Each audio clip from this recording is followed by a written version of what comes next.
परीक्षा नहीं हुई, लेकिन आज नहीं तो कल होगी। ये कोरोना महामारी आज नहीं तो कल जरूर खत्म होगी। स्कूल कॉलेजेस कभी ना खुलें, ऐसा नहीं होगा। अभ्यास करते रहोगे तो कोई पछतावा नहीं होगा। कोरोना महामारी के चलते इस समय स्कूल और कॉलेजेस बंद पड़े हैं, जिसके चलते विद्यार्थियों में पढ़ाई के प्रति लापरवाही देखी जा रही है।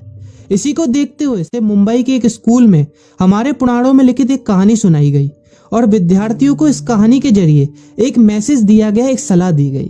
कहानी ये थी कि एक बार भगवान इंद्र किसानों से नाराज हो गए और उन्होंने घोषणा कर दी कि 12 साल तक बारिश नहीं होगी, आप फसलों को नहीं उगा पाएंगे।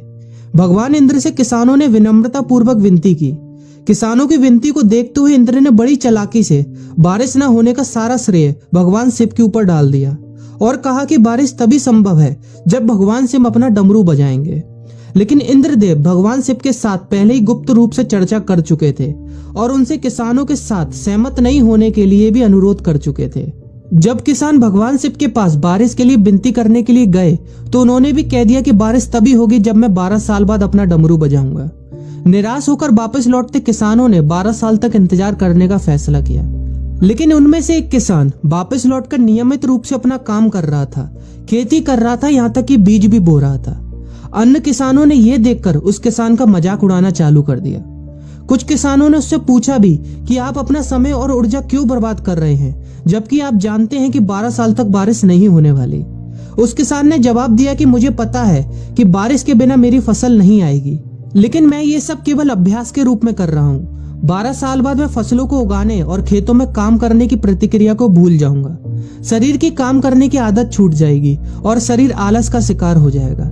इसलिए मैं अभ्यास करता रहता हूँ कि जब 12 साल बाद बारिश होगी तो मुझे काम करने में मुश्किल नहीं होगी। जब इस किसान की यह बात पार्वती जी को पता चली तो उन्होंने भी चिंतित होकर शिव जी से कहा, आप भी 12 साल बाद डमरू बजाना भूल सकते हैं। यह सुनकर भगवान शिव भी चिंतित हो गए, इसलिए कहीं वो डमरू बजाना भूल तो नहीं गए, इसकी जांच करने की सोची और अपना डमरू उठाकर बजाने की कोशिश करने लगे। कोशिश करते हुए जैसे ही डमरू से आवाज आई वैसी बारिश होने लगी और जो किसान नियमित रूप से अपना काम कर रहा था उस किसान का खेत फसलों से हरा भरा हो गया। लेकिन बाकी सभी बारिश का इंतजार करते किसानों को पछतावा हुआ, क्योंकि उन्होंने अभ्यास करना भी छोड़ दिया था। इसी तरह 2 सप्ताह बाद, 2 महीने बाद या 2 साल बाद लॉकडाउन समाप्त हो जाएगा।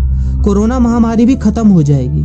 इसे घूरने या इस महामारी के खत्म होने तक का इंतजार करने से बेहतर है कि आप जिस कक्षा में हैं या जिस अगली कक्षा में जाने वाले हैं उसका अध्ययन करें। पुस्तकों का अध्ययन करके अपने कौशल को तेज करें। आपके पास जो ज्ञान है उसे और बढ़ाएं। इस समय का इस्तेमाल करें और ये सोचें कि आप और भी बेहतर कैसे कर सकते हैं, क्योंकि डमरू कभी भी बच सकता है। इसलिए अभ्यास करते रहें। अभ्यास ही गुणवत्ता का सार है। अभ्यास ही है जो आपको किसी भी क्षेत्र में पूर्ण बनाता है। अगर आप अपनी पढ़ाई के प्रति लापरवाही छोड़कर अभ्यास करते रहेंगे तो जब काम करने का समय आएगा, जब भी परीक्षा देने का समय आएगा, तो आप हर चुनौती और अपने हर क्वेश्चन का जवाब देने के लिए तैयार रहेंगे। अपना ध्यान रखें और अपनों का ख्याल रखें, क्योंकि कोरोना भी गया नहीं है। घर पर ही रहने की कोशिश करें ताकि आप भी और अन्य भी सुरक्षित रहें और नियमित रूप से अभ्यास करते रहें, क्योंकि डमरू कभी भी बच सकता है। वीडियो अच्छी लगी हो तो वीडियो को लाइक और अपने फ्रेंड्स के साथ शेयर करना मत भूलिए।